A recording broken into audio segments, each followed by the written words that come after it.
Hello friends, welcome to how to do channel. எல்லாரும் நல்லா இருக்கீங்களா?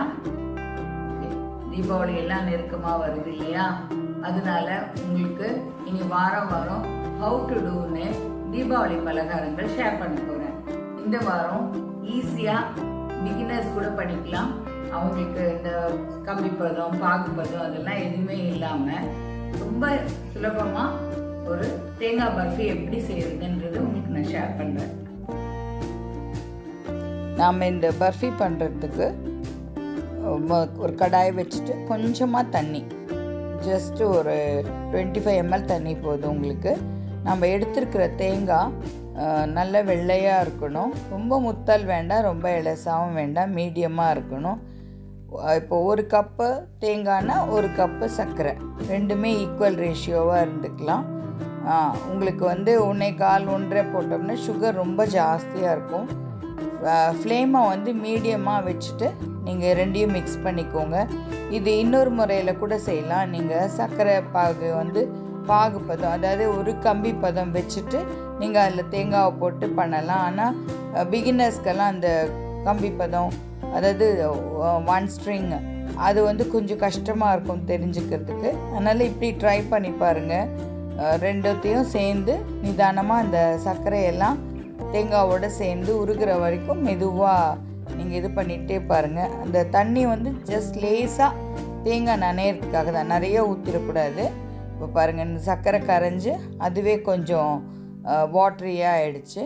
நீங்கள் இதை சீக்கிரமாக ஹை ஃப்ளேமில் வச்சிங்கன்னா சீக்கிரம் ஆகிடும். பட் ரொம்ப கிறிஸ்டலாக ஆகிட்ட மாதிரி இருக்கும் சுகரு.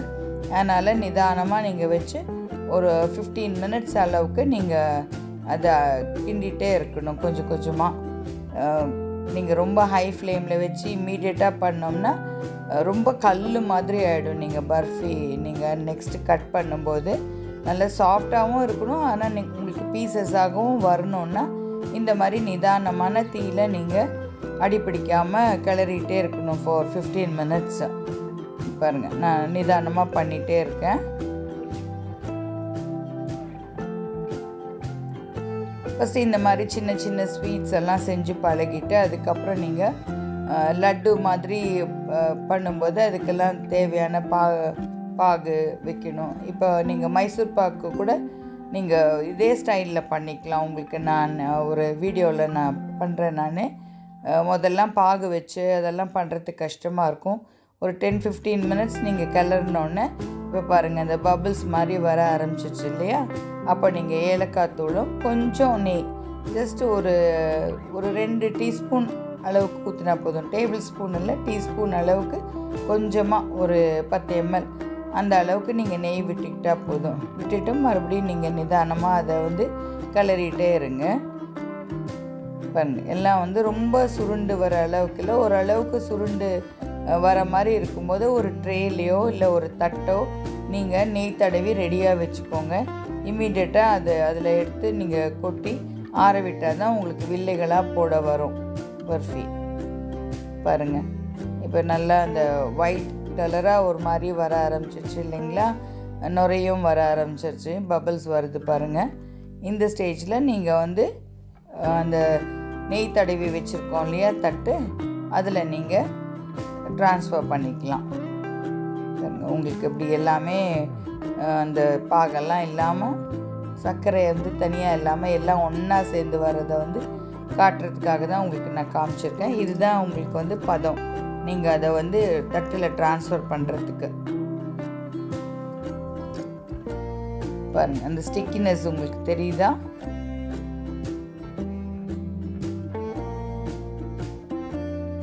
இந்த பதம் தான் நம்ம கம்பி பதம் வச்சு பண்ணோம்னா பண்ணுறது.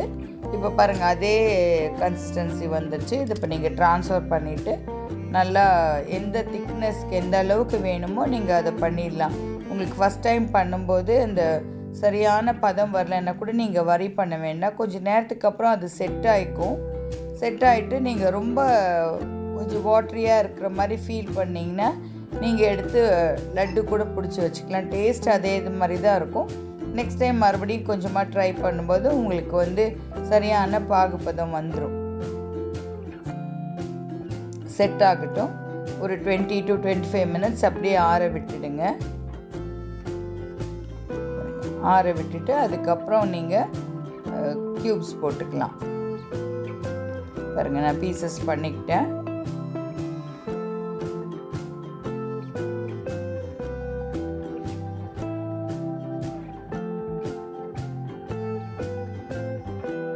இந்த வாரத்துக்கான உங்களுக்கான டிப்ஸ். இப்போ நவராத்திரி வந்தது இல்லையா, தினமும் நம்ம ஒரு சுண்டல் பண்ணோம் தானே. நீங்கள் கருப்பு உளுத்தம் சுண்டல் பண்ணியிருக்கீங்களா? அது வந்து லேடிஸ்க்கு ரொம்ப ரொம்ப நல்லது. அது கண்டிப்பாக மாதத்தில் ஒரு தடவையாவது பண்ணி எல்லாருக்கும் கொடுங்க. அது கொஞ்சம் நம்ம இந்த காராமணி சுண்டல் அப்புறம் வந்து சென்னா அந்த மாதிரி அளவுக்கு உங்களுக்கு டேஸ்டியாக இருக்காத மாதிரி தோணும். கொஞ்சம் டேஸ்ட்டில் கம்மியாக இருக்கும். பட் இட்ஸ் வெரி ஹெல்தி சுண்டல். அப்போ நீங்கள் சுண்டல் தாளிச்சதுக்கப்புறம் அந்த டேஸ்ட்டை கூட்டுறதுக்காக ஒரு லெமன் எடுத்து பாதியாக கட் பண்ணிவிட்டு ஒரு 3-4 ட்ராப்ஸ் லெமன் விட்டு கலந்துக்கிட்டிங்கன்னா கண்டிப்பாக டேஸ்ட் வந்து உங்களுக்கு ஆட் ஆகிடும். ரொம்ப பிடிக்கும் உங்களுக்கு. அந்த காரத்துக்கு கூட கொஞ்சம் புளிப்பு தன்மையாக இருக்கும். அந்த சுண்டல் ரொம்ப ரொம்ப டேஸ்டியாக இருக்கும். அடுத்த தடவை நீங்கள் உளுந்து கருப்பு உளுந்து சுண்டல் பண்ணும்போது அந்த எலுமிச்சஞ்சாறை விட்டு பாருங்களேன், உங்களுக்கு வந்து ரொம்ப பிடிக்கும். பாருங்க, நம்ம எவ்வளோ ஈஸியாக சீக்கிரமாக ஒரு 10-20 நிமிஷத்தில் வந்து நம்ம தேங்காய் பர்ஃபி பண்ணிட்டோம் இல்லையா. இது வந்து சமைக்கவே தெரியாது, எனக்கு பாகுபாதம்லாம் வைக்க தெரியாது, இது பண்ணால் முறுக்கிடுமோ அப்படிலாம் நினைக்கவே வேண்டாம். நான் உங்களுக்கு காமிச்ச மாதிரி ரொம்ப சுலபமாக அது வரும்போது இல்லைன்னா கொஞ்சம் எடுத்து பார்த்தீங்கன்னா உங்களுக்கு உருட்டெல்லாம் வரும்போது நீங்கள் இதை எடுத்து பீசஸ் பண்ணிக்கலாம். ஒன்றும் பிரச்சனை இல்லை.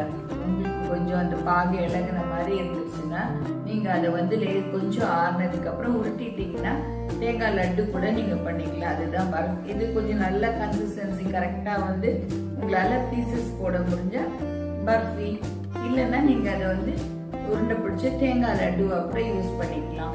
இது இல்லைன்னா ஆல்டர்னேட்டாக நீங்கள் நாட்டு சக்கரை போட்டு கூட தேங்காய் லட்டு பண்ணிக்கலாம். இதே தான். இதுக்கு அதிகமாக நெய் விட வேண்டாம். சும்மா கொஞ்சமாக நான் விட்டேன் இல்லையா, அவ்வளோ மட்டுமே போதும். இப்போ நல்ல டேஸ்டியாக இருக்கும். உங்களுக்கு வந்து இதே பதத்தில் நீங்கள் பண்ணிக்கலாம். ஈஸியாக வந்துடும். ஓகே, பாருங்க, இந்த வீடியோ உங்களுக்கு கண்டிப்பாக பிடிக்கும். ஈஸியாக பண்ணிக்கலாம். இதெல்லாம் ஒரு 2-3 பலகாரம்லாம் நம்ம பண்ணிட்டோம்னா எல்லாருக்கும் அக்கம் பக்கத்தில் கொடுக்கலாம். குழந்தைங்களோட ஷேர் பண்ணிக்கலாம் தீபாவளிக்கு. இது குலாப் ஜாமுன், இதெல்லாம் ரவா லட்டு எல்லாம் வந்து ஈஸியாக பண்ணக்கூடிய பலகாரங்கள் தான். கண்டிப்பாக ஒரு தீபாவளிக்கும் நம்ம பண்ணுறது தான். இருந்தாலும் இதோட டேஸ்ட் தனி தானே, பண்ணலாம். நீங்கள் சம்டைம்ஸ் வந்து இதோட பாகு கொஞ்சம் இலகலாக இருக்குது, பொட்டுக்கடலை மாவு தூவிக்கலான்னா பண்ணலாம். பட் வந்து அதோட டேஸ்ட் மாறும். டேஸ்ட் மாறாமல் இருக்குன்னா இதே மாதிரி பண்ணுங்க. நல்லா என்ஜாய் பண்ணுங்க. கண்டிப்பாக உங்களுக்கு இந்த வீடியோ பிடிக்கும். ஸோ ஷேர் பண்ணுங்க, லைக் பண்ணுங்க, கமெண்ட் பண்ணுங்க. கொஞ்சமாக பண்ணி பாருங்க, ட்ரை பண்ணுங்களேன். அந்த வீடியோ எப்படி இருக்குன்னு சொல்லிட்டு நீங்கள் எனக்கு கூட ஷேர் பண்ணுங்க. ஓகே, தேங்க்யூ, டேக் கேர், பாய்.